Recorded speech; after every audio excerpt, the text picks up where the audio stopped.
Every day, I speak to my beautiful and brilliant cousin, Orna, who lives in Israel.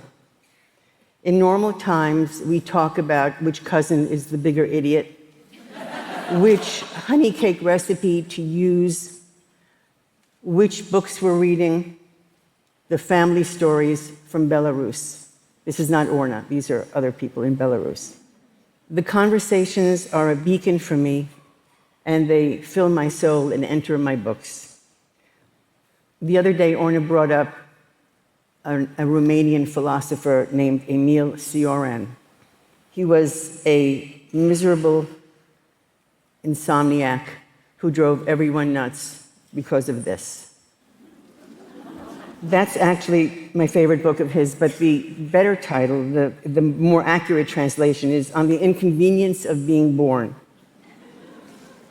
So he was relentless in talking about how horrible it was to be alive, and he did this until the age of 85, when he died, which is incredibly ironic. But I must give him credit. He does bring up the essential dilemma. Why are we here? For what purpose? But today, I don't really want to dwell on the morose. Let's talk about other things. That's not the right slide. That's the right slide.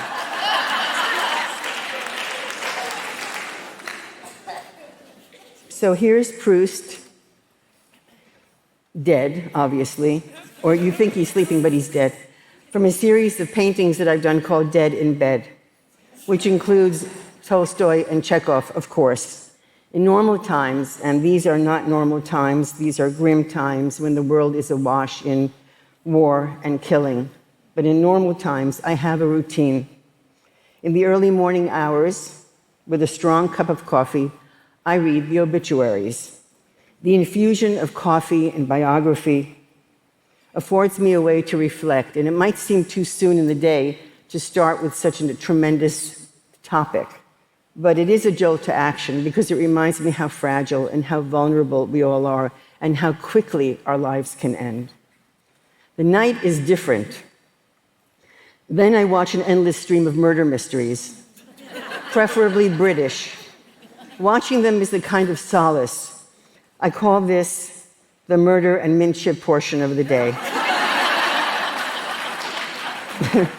We have a problem. We solve the problem.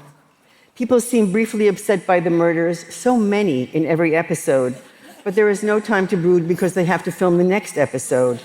And they all seem to say, get on with it. And the idea of prevailing over evil is my lullaby, and I sleep.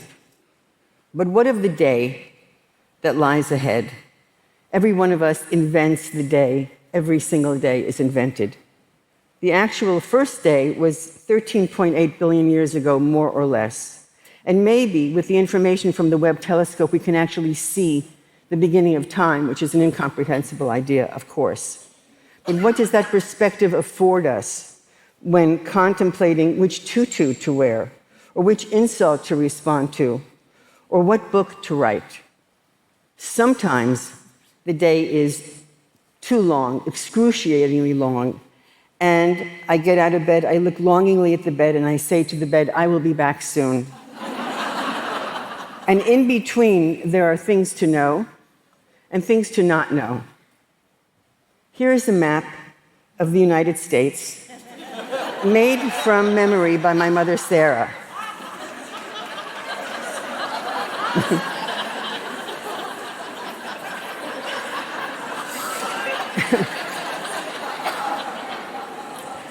Sarah was the Dean of American History at Harvard. Actually not. Her family fled the pogroms of Belarus for Palestine in the 1930s, and in 1954, our family moved to New York City. Her acute sense of the absurd permeated everything in our life in the best way possible. This map for me is the gold standard of knowledge.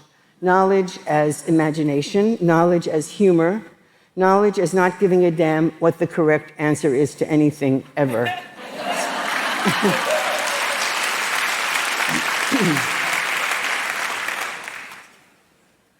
Sarah, this is Sarah, did not speak that much. She was a few words, and we really listened to her. And what are the obvious assets of not speaking? So many. No worries about repeating yourself or boring others or boring yourself or being misunderstood. No regrets of having said something inconsiderate or too considerate or too banal or too provocative or just plain stupid and altogether insufferable. That is what happens when we speak. It is inevitable. No justification at all for saying much of what we say. And if we examine this notion to its ultimate conclusion, obviously the answer is no more dinner parties.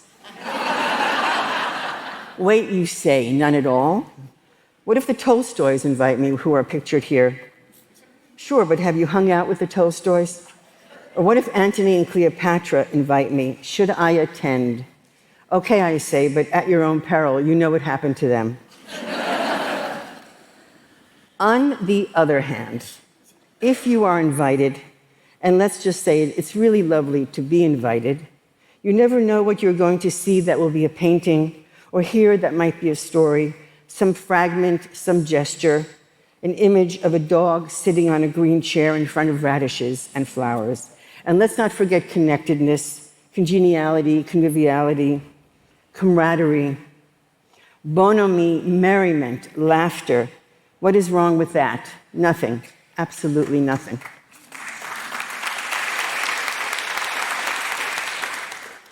I used to be ashamed of my inconsistencies. Now I revel in them. Everything is in conflict. Everything has an opposite. You are not bound to be one thing, a truly liberating notion for me.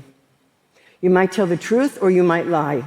You might be kind or unkind, selfish or generous, quick or thick. And in the midst of that confusion and that tumult, the work blossoms. To have meaningful work is a salvation. And one of my greatest pleasures is to stare at things. And my children always say that I get too close to people, strangers on the street, and just stare at them, at their features, because I'm so entranced. So I have to be pulled away a little bit. But then I can go into my studio and report on what I have encountered. And then as a bonus, the bliss of mixing colors, of being alone and listening to music and going into another world. Here is a painting from a visit that I did to Cézanne's studio. The walls are painted gray. This is the recipe for any of those who need it. Black, white, ochre, and aquamarine. Now as a talisman, every painting I do includes Cézanne gray. Writing, of course, is different. Finding the idea, plucking a word out of the air, but which word, and then a sentence, but which sentence, and then a paragraph, and which paragraph, and it never stops. So many words. I could not live without both painting and writing, and one supports the other in obvious ways. In both, the struggle is invisible but palpable. I say the tears are invisible, but they're definitely there. How do I deal with never good enough? Easy.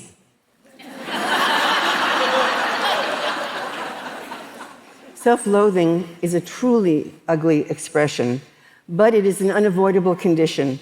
The crushing anxiety of not getting it right, of not finding the truth, of feeling worthless. If you look at it one way, it could be helpful to have doubt and dismay.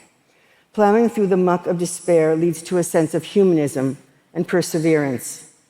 On the other hand, how absurd and tedious to be in the grips of self-doubt. What a waste of time, that insidious insecurity. What of finding your work and your place on earth? What of self-confidence? What of the bliss of finding the right color or the right word? What of sheer joy? What is wrong with that? Nothing. Absolutely nothing. After reading the obituaries, I go for a walk, which is a salvation. Here is Robert Walser, who wrote one of my favorite books called The Walk, which I highly suggest you read. Walking and not thinking is the favorite state. An empty brain, which I call my best brain, is the only way to have any ideas, to allow surprises to appear. Solvitur ambulando, they thought of this before I did, long ago. Walking solves all problems, without trying. Walking leads to the pleasure of sitting, perhaps on a bus going down Fifth Avenue, and looking at the entire world around you with a great sense of well-being. One day at a farmer's market, I saw a woman carrying an absolutely gigantic cabbage. When I asked to photograph her, she looked really annoyed. And for some reason, I was so delighted by her crankiness. It seemed so authentic and true. Let's just say what we feel. It made me think of all the things women hold literally and metaphorically: balloons and grudges and heavy loads and cabbages and stupendous love and courage and a pink ukulele under a cherry tree. And from this, a book was formed, Women Holding Things. What do women hold? The home and the family and the children and the food, the friendships, the work of the world and the work of being human, the memories and the troubles and the sorrows, and the triumphs and the love. Men do as well, but not quite in the same way. Sometimes, when I'm feeling particularly happy or content, I think I can provide sustenance for legions of human beings. I can hold the entire world in my arms. Other times, I can barely cross the room, and I drop my arms, frozen. There is never an end to holding, and certainly there is often the feeling of never doing enough. And then there is the next day, and the next day, and one holds on. I dreamt someone else was stupid for a change. Such a relief, albeit a fleeting one. A few years ago, I did an illustrated edition of the autobiography of Alice B. Toklas, written by the inimitable Gertrude Stein. Alice and Gertrude lived a singular life, one of intense creativity and equally intense domesticity, and one could not exist without the other. That, to me, is the ideal of life: family and work. My son Alex and I made a short film called My Name is Alice B. Toklas, and for a brief day, I became Alice with 2 extra noses on my nose. Here is a short clip from the end of the film.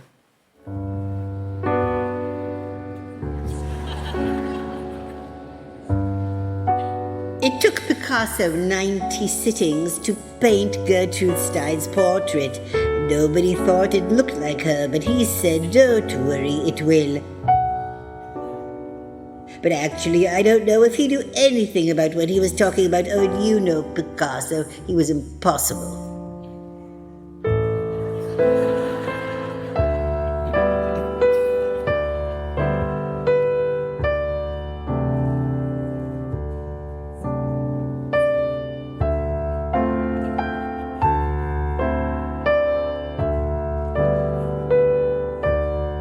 Thank you very much.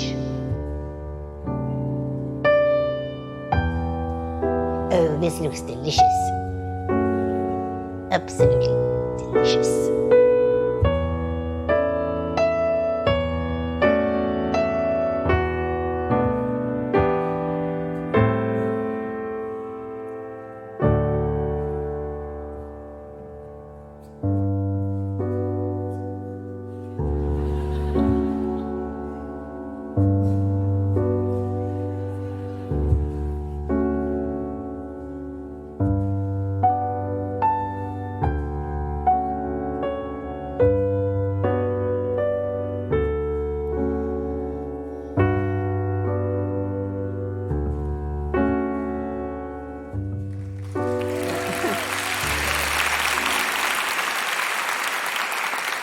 The hot dog was delicious, and dancing down Fifth Avenue was a complete joy. And as we say in our family, doing almost everything. In the strangeness of life, through the sorrows of life, live. Thank you very much.